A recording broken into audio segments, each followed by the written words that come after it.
మామా ఆహా ఎంత బాగుందిరా సారా సారా సారమ్మ సారా ముగేనమ్మ సారా సారా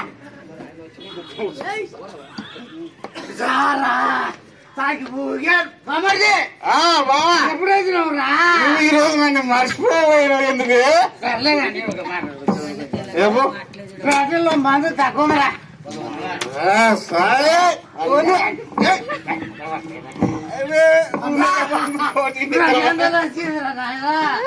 ఈరోజు అంతా లాగొచ్చు ఈరోజు అంతా మనకి అదే ఏమనుకున్నావు అవి నా డబ్బులు అవి ఏమనుకున్నావు అంటే నా టీవీ అమ్మినప్పుడు లేదా అలా ఇంట్లో టీవీ అమ్మినప్పుడు నువ్వు అట్టే నేను అంటున్నా ఇల్లు మావా ఆ రోజు నువ్వు టీవీ అమ్మి తాగినాము ఈ రోజు ఏం చేసినా తెలుసా నేను ఇంట్లో అది సుయ్యి అంటే చూడు కుక్కర్ అమ్మినా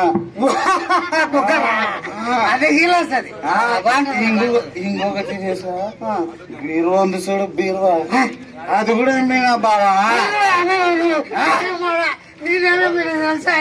ఏమమ్మినా బావా నీ అక్క తాళి పట్టాన్ని నీకు 2 సీసాలు చేసి ఇచ్చింది తగలే ఆ రోజు రాత్రి డబ్బులు లేకుండా తెచ్చినావు చూడు అదే అదే మా అక్క తాళబొట్టు కూడా అమ్మినావా అమ్మను అమ్మినది కదా మైత్రం తాగి ఊగలే మనం ఈ రోజు ఈ డబ్బులు తాగిన తర్వాత రేపు నా కొంచెం నిశ్చయ తక్కువ అది తాగు నేను కూడా తాగుతా బావా నాకు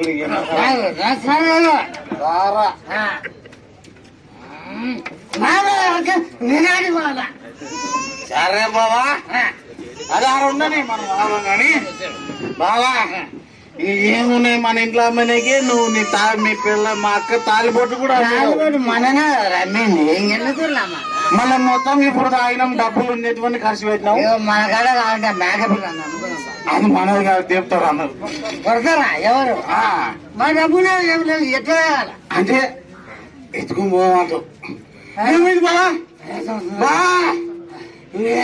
బావా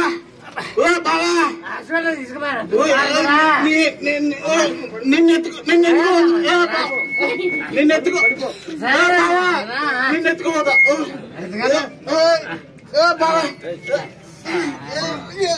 ఇంత రావు నువ్వు ఏంద్రని అరే ఎవరైనా ఆశీర్వాదం హలో ఏ బాబు ఏమి ఇట్టబడుకున్నావు రోడ్డు మీద లేవండి ఏం తాగిన తాగుపోతున్నారు పక్కకండి తెలివిలేదేం రోడ్డు మీద తాగకుండా ఫస్ట్ లే ఏంది న్యూసెన్స్ చేస్తున్నావు తాగి ఏమన్నారు చేస్తున్నావు లే ఎందుకు పక్కకు నా డబ్బులతో నేను సారా తాగినా నీకేమి ఫస్ట్ పక్కకు జరుగు కాదు ఇక రాను మల్లయ్య నువ్వు మంచిగా ఉంటివి బానే మంచిగా బతుకుంటివి ఏంది ఇట్లా తాగి తయారైన నిన్ను సృష్టించేది కాదయ్యా ఎందుకు ఇట్లా తాగుబోతున్నావు అయిపోయినావు అంటున్నా కాదు నా దగ్గర నువ్వు 50,000 రూపాయలు అప్పు తీసుకున్నావు 50,000 ఇంకొక 50,000 లక్ష నువ్వు లక్ష తీసుకుపోయేది కాదయ్యా నా 50,000 నాకు ఇచ్చి నువ్వు చావకపోతే ఎట్లా పడిపో మళ్ళా రేపు సాయంత్రం 6 గంటలకు రా అవన్నీ కాదయ్యా నువ్వు నాకు అప్పు ఇస్తావయ్యవా నా డబ్బు నాకు ఇస్తావయ్యవా డబ్బులు అవును అంతే కదా ఒక 50,000 రేపు లక్ష చేసి కొంచెం వల్ల తెలివి ఉండాలయ్యా నా డబ్బులు తీసుకొని మళ్ళీ డబ్బులు ఇవ్వకుండా మళ్ళీ 50,000 ఏమని అడుగుతావు తెలివి ఉందని కొంచెం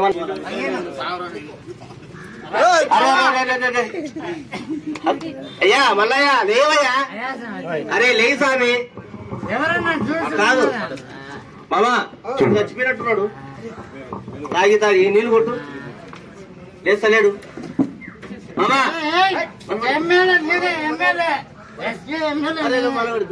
హాస్పిటల్ కానీ తీసుకుని పోదాం చచ్చిపోయినట్టున్నాడు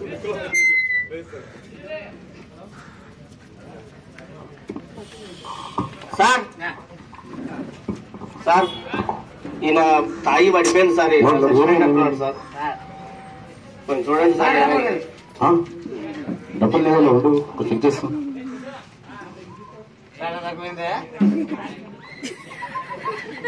ఇంకొక ఇట్టనే కొంచెం ఎక్కువైతే 2-3 రోజుల్లో చాలా కష్టమవుతుంది స్కానింగ్ చేయాలా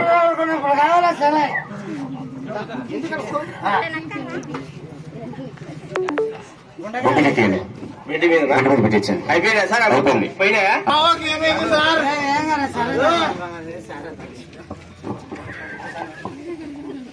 ఇక్కడ ఒకసారి గుర్తు పెట్టుకోండి సార్ చెప్పండి. అతను ఒక్కడు తాగడం వల్ల తనతో పాటు ఎంత న్యూసెన్స్ క్రియేట్ అవుతుంది. అదే విధంగా తను నమ్ముకున్నటువంటి తనకు భార్య ఏమో కావాలా, తన కడుపులో పుట్టిన పిల్లల పరిస్థితి ఏం కావాలా. కాబట్టి ఒక్కసారి సమాజంలో మనం అందరూ గుర్తించాలి. 84 లక్షల జీవరాశుల తర్వాత వచ్చే జన్మ మానవ జన్మ. ఈ జన్మకి అత్యుత్తమైనటువంటి జన్మ. ఎన్నో రకాలుగా మనం అందరం కూడా ఎన్నో జీవులుగా పుట్టి సచ్చి లాస్ట్ కి చివరిగా మనం కోరుకునే జన్మ మానవ జన్మకు వస్తామంట. ఇంత పవిత్రమైన ఈ జన్మని ఈ యొక్క సారా తాగి 100 సంవత్సరాలు బతకాల్సిన మనిషి 20-30 సంవత్సరాలకి చిన్న వయసులోనే తాగి ఎంత దుర్భరంగా అయిపోతుందో ఒకసారి ఆలోచించారు. కాబట్టి అన్న సారా తాగిన గొప్ప నాశనమన్నా తగులుకుంటే అది వదలదురన్నో తగులుకుంటే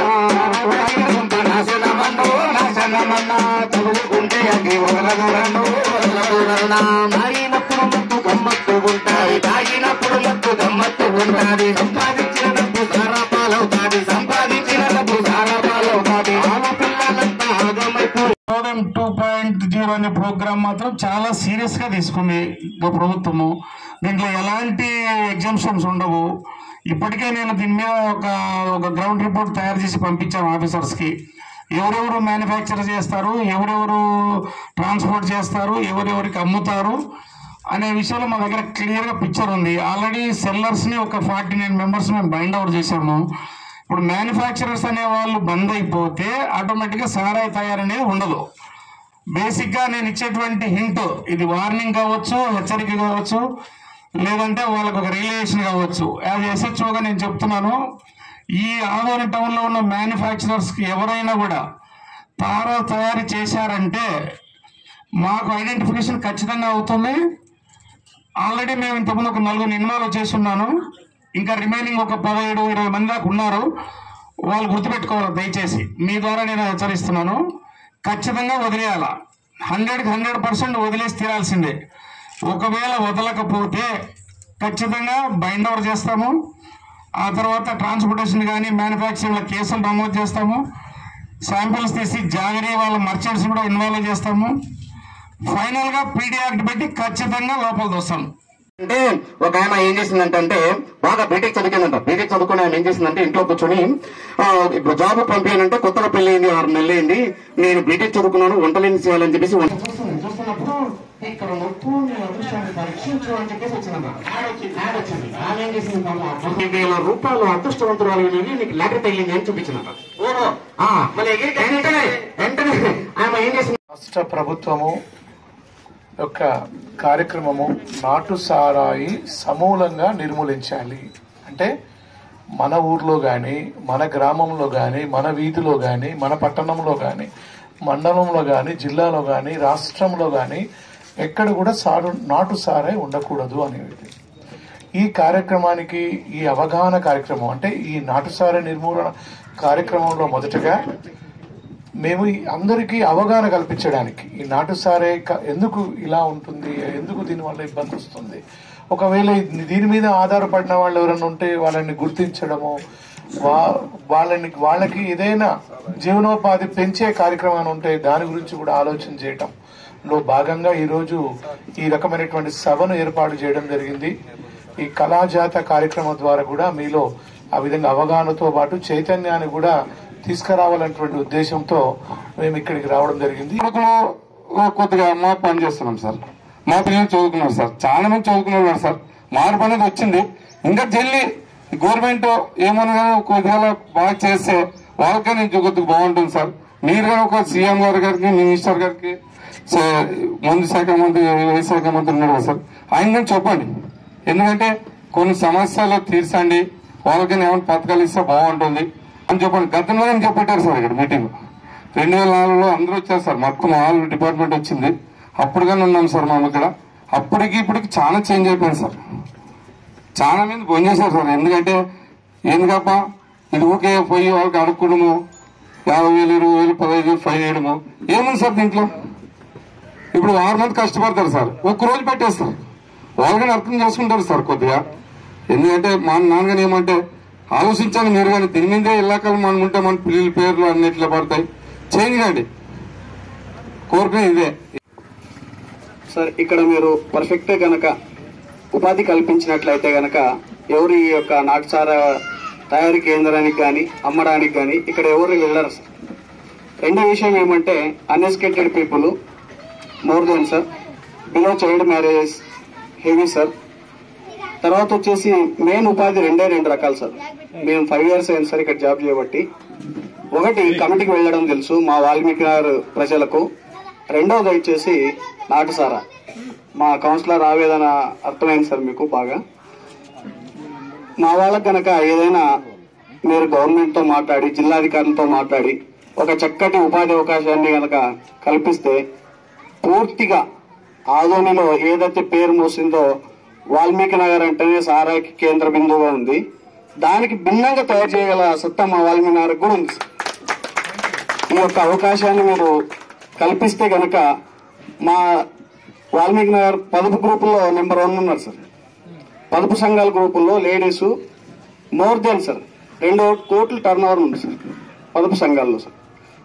ఎడ్యుకేటెడ్ కూడా చాలా మంది ఉన్నారు సార్. మా దురదృష్టం ఏమో కానీ జేఎన్షిఆర్ స్కూల్ లేకపోవడం చాలా దురదృష్టకరం. ఎయిడెడ్ స్కూలు దాన్ని తీసేసి గవర్నమెంట్ చేయడం వల్ల ఇక్కడ పిల్లలు చదువుకోవడానికి ఇబ్బంది అయిపోయింది. సో చైల్డ్ మ్యారేజ్ కూడా హెవీగా ఉన్నాయి సార్, నేను లేదనట్లేదు. మా వాల్మీకి హెవీగా ఉన్నాయి చైల్డ్ మ్యారేజ్. సో ఇది ఒక్కటి కంట్రోల్. తర్వాత ఉపాధి కల్పించినట్టయితే గనక పూర్తిగా నాటుసారా విక్రయానికి ఆపోజిట్ గా మేము డెవలప్ చేసుకోవడానికి అవకాశం ఉంది సార్. ఇది